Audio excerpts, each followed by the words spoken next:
मोळाच्या या परिसरामध्ये रवी भैयाच्या माध्यमातून हा आपल्या मेळाव्याला जे माझ्याबरोबर आले ते माझी सौ रुपाली नितीन शिंदे, आपल्या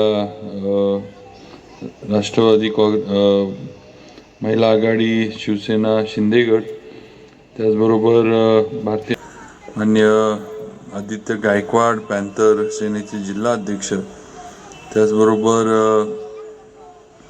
सर्व स्टेजवरील शकील दिवस मागं व्हायरलमध्ये होतो आणि दोघांना पण आता सध्या असं पडदेशी उठलं की चालता येत नाही अशी दोघांची अवस्था आहे आमची. तेव्हा आम्ही दोघं एकामेकाला बघितलं की बरं वाटतं की आपल्यासारखं दुसरं कोणतं नाही, आपल्याला एकट्यालाच काय झालेलं नाही दुसऱ्याला पण झाले हे बघून समाधान वाटतं. जयवंतदादा भोसले, त्याचबरोबर आपले RPIचे मान्य चालेल आणि सर्व माझे समोर बसलेले बंधू आणि सगळ्या माझ्या, जसं मगाशी दीपिकाताईंनी सांगितलं, लाडक्या बहिणी सगळ्या सध्या राज्य सगळं बहिणींच्या आजूबाजूला फिरायला लागलं आणि आम्हाला सगळ्यांना खात्री आहे म्हणजे भाजप आणि महायुतीला की आम्हाला मुंबईला आमच्या सगळ्या लाडक्या बहिणीच पाठवणार आहेत याची 100% गॅरंटी. आणि भाऊ म्हणजे मुख्यमंत्री एकनाथजी शिंदे, आमचे नेते देवेंद्रजी फडणवीस, अजितदादा, या तिघांनी मिळून दिवाळीची ओवाळणी आपल्याला पाठवली आहे, भाऊबीजेची ओवाळणी पाठवली आहे आणि पुढं ही ओवाळणी वाढवून देण्याचा पण शब्द तुम्हाला मुख्यमंत्र्यांनी दिलाय. आता वाढवून ओवाळणी घ्यायची का विरोधकांना सत्तेवर आणून सगळं बंद पाडायचं ह्याचा निर्णय आता सगळ्या लाडक्या बहिणींनी केला पाहिजे. आणि मला खात्री आहे की आज जे महिलांचं स्वावलंबीपणा जो निर्माण झालाय, जे आर्थिक सक्षमीकरण या योजनेच्या माध्यमातून झाले, त्याच्यामुळं आम्हाला भारतीय जनता पार्टी प्रणित आमच्या माहितीला आपण साथ द्याल. फक्त बहिणींनी एक लक्षात ठेवा, दाजी काय करतायत ह्यांच्याकडे लक्ष ठेवा. दाजी कुठं जातोय, कुणाचं काय ऐकून येतोय आणि आमची भाची कंपनी काय गोंधळ घालते का त्याच्यावर पण जरा लक्ष ठेवा. आणि असं वाटलं की घरातलं 2 मतदान विरोधात जाणार आहे, माझं म्हणणं आहे दिवसभर त्यांना घरात कोंडून ठेवा, बाहेर सोडू नका. तुम्ही मताला आहे, आम्ही तिथं आहे, तुमचं मतदान करून घेऊ, काही तुम्हाला मतदानाची अडचण येणार नाही. पण चेष्टेचा विषय आपण सोडला तरी आज खऱ्या अर्थानं महिलांचं सक्षमीकरण भारतीय जनता पार्टी आणि महायुतीने केले.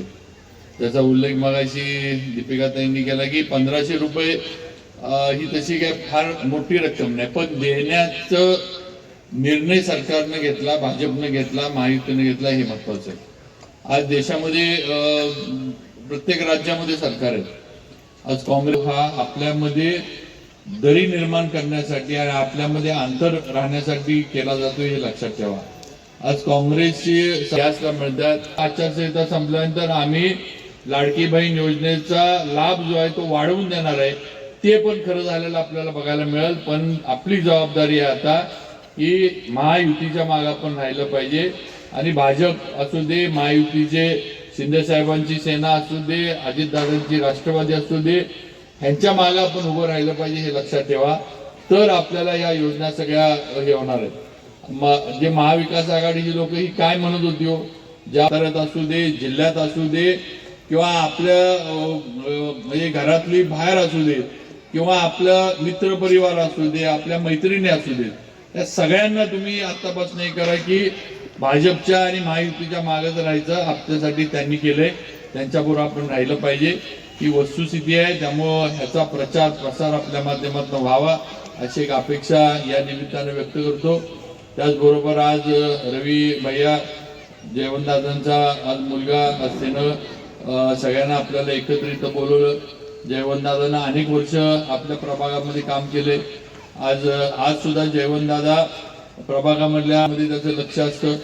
आज सुद्धा या जिथं आपण आज ज्या मैदानावर बसलोय गोरक्षाबोळामध्ये, आज या ठिकाणी जयवंतदादांनं मागं लागून माझ्याकडनं इथं व्यायामशाळा बांधण्यासाठी 80 लाख रुपयाचा निधी मंजूर करून आणला.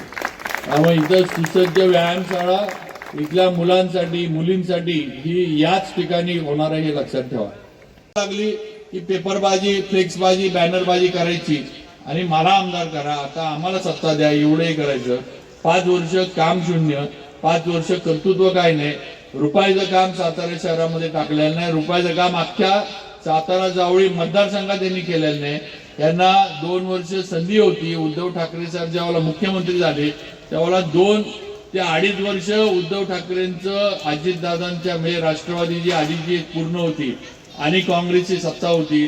त्यावेळेला आजचे हे उमेदवार हे राष्ट्रवादीत होते.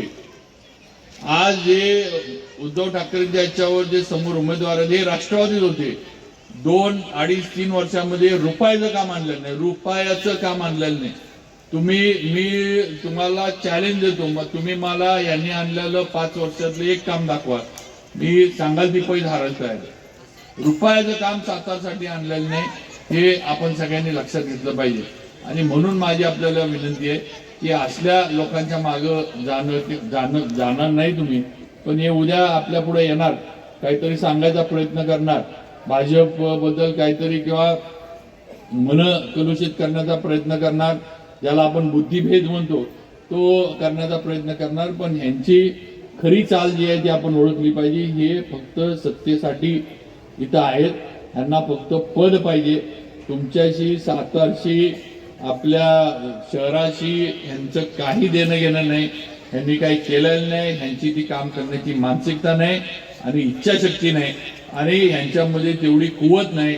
ह्या गोष्टी आपण लक्षात ठेवा. ही मी आपल्याला अगदी ठामपणे या ठिकाणी सांगू इच्छितो. त्यामुळं माझी आपल्याला विनंती आहे की आज भारतीय जनता पार्टी महायुतीचा उमेदवार म्हणून मी निवडणूक लढवतोय.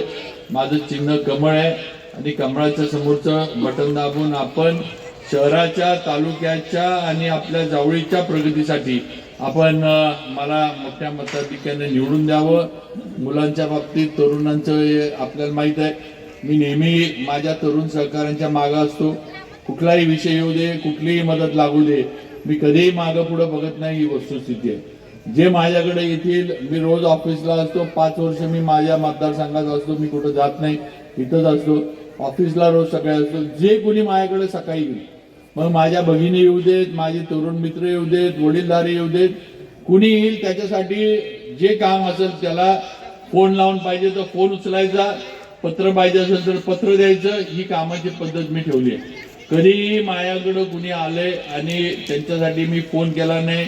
हॉस्पिटलची बिलं कमी करून द्या, हॉस्पिटलमध्ये ऍडमिट करा, मुख्यमंत्री निधीतनं मदत मिळवून द्या, वॉर्डातलं काम असू दे, कधी कधी मुलांचे विषय ऍडमिशनचे असतात, कॉलेजचे ऍडमिशन सुरू झाले की कॉलेजचे ऍडमिशन चालू होतात, कधी पोलीस स्टेशनचे विषय असतात, छोटी पोरं आहेत म्हणल्यावर कुठं ना कुठं काहीतरी होतं.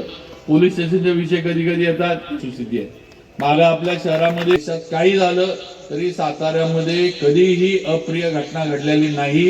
ही वस्तुस्थिती आहे. कारण इथं राजकीय नेतृत्व ज्यांनी केली त्यांनी कधीही असल्या गोष्टीला थारा दिला नाही, हे लक्षात घ्या. पूर्वी प्रतापसिंह महाराज होते, नंतर भाऊसाहेब महाराज होते, किंवा आता मी आणि उदयनराजे. कधीही जातीय जे काही भांडणं असतील असल्या गोष्टीला कधी आम्ही राजकीय प्रोटेक्शन दिलं नाही. जे चुकीचं आहे त्याला चुकीचंच म्हटलं आणि ते त्यावेळेला थांबलं पाहिजे, ही भूमिका आम्ही घेतली. ही वस्तुस्थिती आहे, हे लक्षात ठेवा. परवाचं पण प्रकरण जे माचीचं झालं त्यामध्ये सगळ्या गोष्टींचा विचार करून आपण मतदान करा. आज भारतीय जनता पार्टी, आज देवेंद्रजी फडणवीस आमचे नेते आहेत. मी 5 वर्ष त्यांच्याबरोबर काम केलंय. एक तर तसं पहिलं माझ्यापेक्षा ते वयानं 2-3 वर्षानं लहान आहे.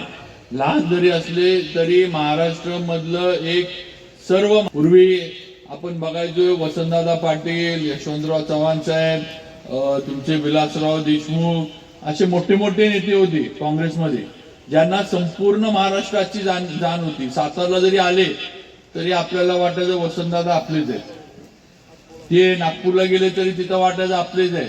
किंवा विलासराव देशमुख मुख्यमंत्री झाले, विलासराव देशमुख कुठं जरी गेले, कोकणात जरी गेले तरी कोकणातल्या लोकांना वाटायचं की आपलाच माणूस आहे.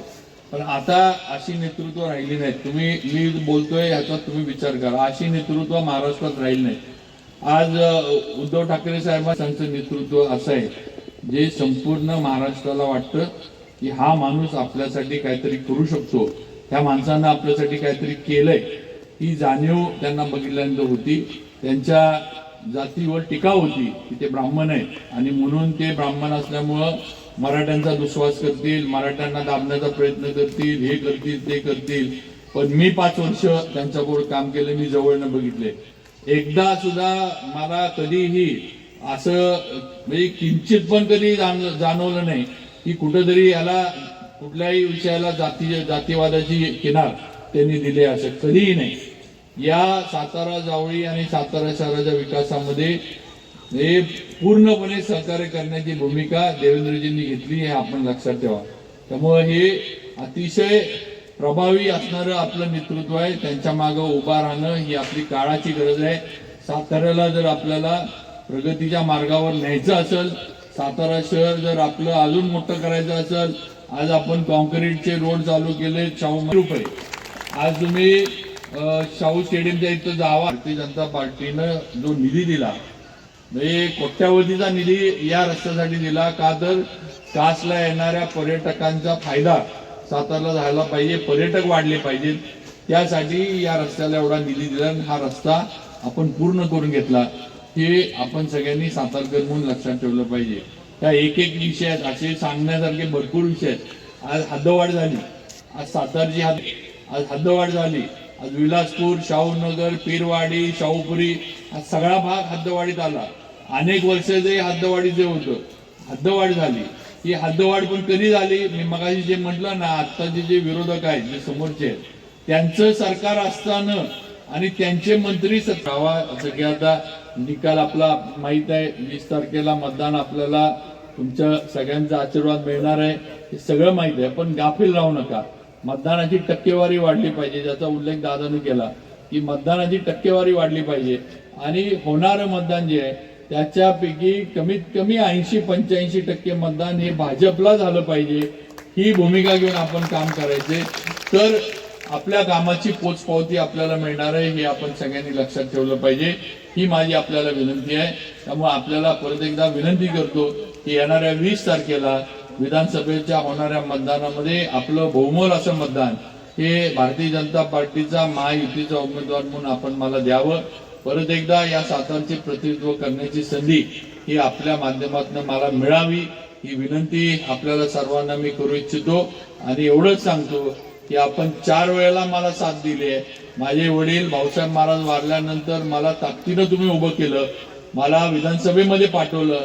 मी 4 वेळेला आमदार म्हणून काम करत असताना चढत्या क्रमांकानंच मला सातारकरांनी आणि जावळीच्या जनतेनं पुढं पाठवले. कधी मला मागं वळून बघण्याची वेळ माझ्यावर कधी येऊन दिली नाही. आणि आता सुद्धा तोच विश्वास आपण माझ्यावर ठेवावा. 100% तुमच्या विश्वासाला पात्र राहून आपल्या साताऱ्यासाठी, आपल्या साताऱ्याच्या प्रगतीसाठी, आपल्या साताऱ्याच्या म्हणजे कामासाठी किंवा आपलं सातारा अजून सुंदर शहर कसं होईल महाराष्ट्रातलं त्या सगळ्या प्रयत्नासाठी आपल्या बरोबर मी कायम राहीन आणि विश्वासानं काम करीन. विश्वासाला तडा जाऊन देणार नाही ही आपल्याला विनंती करतो. आणि रवी भैयाचं मनापासून आभार मानतो. त्यांना हा कार्यक्रम घेतला त्याबद्दल. रोहित भैयाचं काय रवी सगळे आहे ना आपलं दोन्ही. त्यामुळं रोहित भैयाचं मी मनापासून आभार मानतो की त्यानं हा सगळा मेळावा इथं ठरवला. दादा आहे ते म्हणतात ना बापसे बेटा सवाई, अशी नक्कीच रोहित भैयाची आहे. कारण दादा बोलायला तसं भाषण करायला फार उशिरा सुरू झाला, पण रोहित भैयानं पहिल्याच त्याच्यामध्ये चान्स मारलाय भाषण करायचा. त्यामुळे प्रगती आहे, काळजी करू नका. आणि तुमचं शेवटी बाळ कडू आहे त्याला, त्यामुळे दादा नक्कीच रोहित भैया मोठ्या ह्याच्यावर म्हणजे सामाजिक राजकीय या क्षेत्रामध्ये 100% पुढे जाईल आणि या तरुण बरोबर मी कायम असेल एवढा शब्द या आपल्या छोट्याशा मेळाव्याच्या निमित्ताने देतो आणि थांबतो. जय हिंद, जय महाराष्ट्र. मी आभार व्यक्त करतो आणि हा कार्यक्रम संपला असे जाहीर करतो.